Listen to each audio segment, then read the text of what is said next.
Você antes teria que conversar, né? Você vai contar a confidência? Não, eu vou levantar para ele... Ah, bom. Ele confidenciou o quê? Não, agora fiquei curioso. Eu não tenho confidência sobre esse tipo de assunto. Eu falo sempre tudo que falo. Não, porque eu acho que a correção é legal, né? E já falei sobre isso. Porque talvez muita gente não saiba, embora você tenha dito, né? Quer dizer, primeiro você conversaria com o Cruzeiro para depois, se definisse que não continuaria no Cruzeiro, para conversar com outro clube, desde que esse clube estivesse sem o treinador.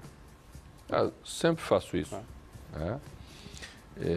Isso aconteceu no Corinthians, quando o Corinthians tinha decidido que o Tite não ia ficar mais, ou estava para decidir. Eu recebi um convite para substituir o Tite durante a temporada, quando o Corinthians foi goleado pela Portuguesa. Não sei se já falei isso em algum lugar, ou é a primeira vez que estou falando. E eu disse aos dirigentes do Corinthians, meus amigos, que eu não substituiria o Tite no Corinthians, nem demitido, porque não achava correto o Corinthians fazer com um treinador que tinha trajetória tão vencedora esse tipo de coisa. Quem chamou você à época? Quem estava na época. Então, minhas atitudes nesses casos sempre são muito claras, né? Então, depois, quando o Corinthians tornou oficial e o Tite também tornou oficial, aí houve um contato comigo, porque também havia um interesse de outras equipes e foi pedido a preferência para que eu fizesse uma negociação. Depois, eu recebi uma sondagem para ir para a China. E o Cuca era o treinador do Shandong Luneng. E eu peguei o telefone, liguei para meu amigo Carlinhos Neves, que havia trabalhado comigo na seleção, que estava trabalhando junto com o Cuca no Shandong Luneng, disse que gostaria de falar com o Cuca. E o assunto que eu falei com o Cuca foi exatamente esse. Está acontecendo isso, o que é que você tem a dizer sobre esse assunto? E agora... né, quando houve a sondagem pós-conquista da Copa do Brasil, eu dei a resposta e que eu dei para todas as pessoas que me ligaram. O PVC falou comigo sobre esse assunto. Ele sabe exatamente a ordem cronológica desses acontecimentos, né?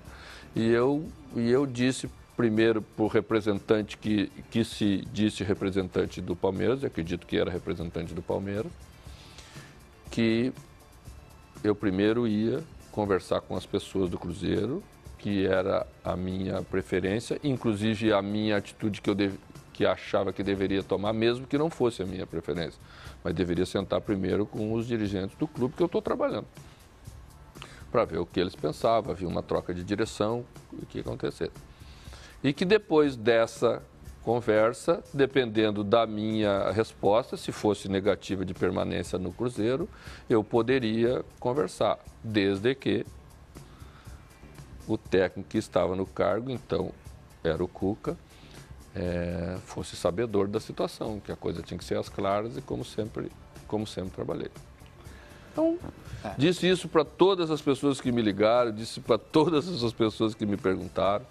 Quero dizer aqui, porque ouvi aqui na casa, que um representante meu fez contato com o Alexandre Matos e que esteve num hotel e conversou com o Alexandre Matos, que eu não tenho representante.